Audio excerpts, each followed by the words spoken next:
ഓരോ മണ്ഡലത്തിലും വ്യാജ വോട്ടർമാരെ കണ്ടെത്താനും അതുമായി ബന്ധപ്പെട്ട വോട്ടെടുപ്പ് നടപടികളിലേക്ക് കടക്കാനും ഒക്കെ ശ്രമിക്കുമ്പോൾ അവിടെ നിന്നും വോട്ടർ പട്ടികയിൽ നിന്നും നീക്കം ചെയ്തവരുടെ പേരുകൾ ഇതുവരെ കൂട്ടിച്ചേർക്കാനോ ഇതുമായി ബന്ധപ്പെട്ട് മതിയായ തെളിവ് നൽകുന്നവരെ പ്രത്യേകിച്ചും ഇത് ദേശീയ ശ്രദ്ധ ആകർഷിച്ച വിഷയമായതാണ്.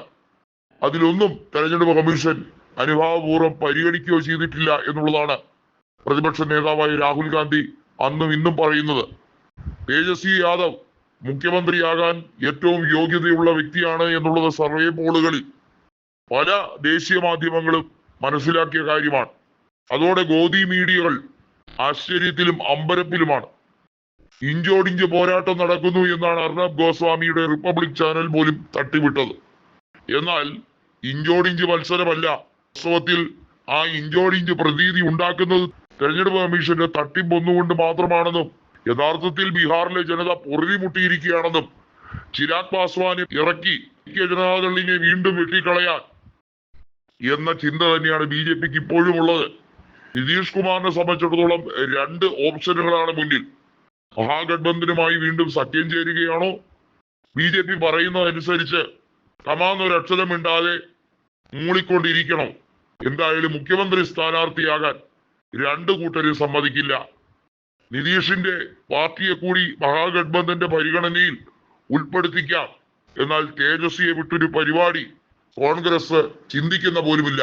മധുസൂദൻ ഝാ കോൺഗ്രസിന്റെ അധ്യക്ഷനായിരുന്നപ്പോഴാണ് നിതീഷ് വീണ്ടും മഹാഗഡ്ബന്ധനുമായി അടുത്തതും മുഖ്യമന്ത്രിയായതും തേജസ്വി വീണ്ടും ഉപമുഖ്യമന്ത്രിയായതും. എന്നാൽ ഇനി RJDയുടെ തണലിൽ വീണ്ടും മുഖ്യമന്ത്രിയായി സുഖിക്കാമെന്ന് കരുതണ്ട. ഐക്യജനാദളിലെ MP-മാരിൽ പലരും കൃത്യമായി NDA സഖ്യം വിടണം എന്ന ആലോചനകൾ പല രീതിയിലാണ്. ഉപരാഷ്ട്രപതി തെരഞ്ഞെടുപ്പ് നടന്നപ്പോഴും മുന്നണി മര്യാദയുടെ ഭാഗമായി മനസ്സില്ലാ മനസ്സോടെ CP രാധാകൃഷ്ണന് വോട്ട് കൊടുത്തതാണ് എന്നുള്ളത് പല MP-മാരും തുറന്നടിച്ച സാഹചര്യമായിരുന്നു. ലലൻ സിംഗിനെ പോലുള്ള ഒന്നോ രണ്ടോ പേർ മാത്രമായിരിക്കും ഐക്യജനതാദളിൽ ബാക്കി അവശേഷിക്കുക എന്നും അല്ലാത്തവരെ നിങ്ങൾക്ക് കാണാൻ കഴിയില്ല. അത്രയേറെ വഞ്ചനയാണ് നിതീഷ് കുമാർ ബീഹാർ ജനതയോട് ചെയ്തത് എന്ന് തുറന്നടിക്കുകയാണ് പലരും. നിതീഷിന്റെ വലങ്കൈയായി ഒരു കാലത്തുണ്ടായിരുന്ന ശരത് യാദവിനെ ഏറ്റവും മോശമായ രീതിയിൽ തള്ളിപ്പറഞ്ഞ വ്യക്തിയാണ്. ഒരു രീതിയിലും വിശ്വസനീയമല്ല നിതീഷിന്റെ ഭാവമാറ്റങ്ങൾ എന്നുള്ളതും വളരെ വ്യക്തം. ബീഹാറിലെ നിയമസഭാ തെരഞ്ഞെടുപ്പ് ഒരുക്കം നടക്കുമ്പോൾ ഒറ്റ ചോദ്യത്തിനാണ് ഇതുവരെയും മറുപടി ലഭിക്കാത്തത്. ഈ വിഷയത്തിൽ എന്ത് നടപടി തെരഞ്ഞെടുപ്പ് കമ്മീഷൻ എടുത്തു, എന്ത് നടപടി സുപ്രീം കോടതി എടുത്തു? സുപ്രീം കോടതി നടപടി എടുത്താലും ഇല്ലെങ്കിലും ഇലക്ഷൻ കമ്മീഷന്റെ പ്രക്രിയകൾ വഴിമുട്ടാതെ നടക്കുമെന്ന് വിചാരിക്കുകയേ വേണ്ട.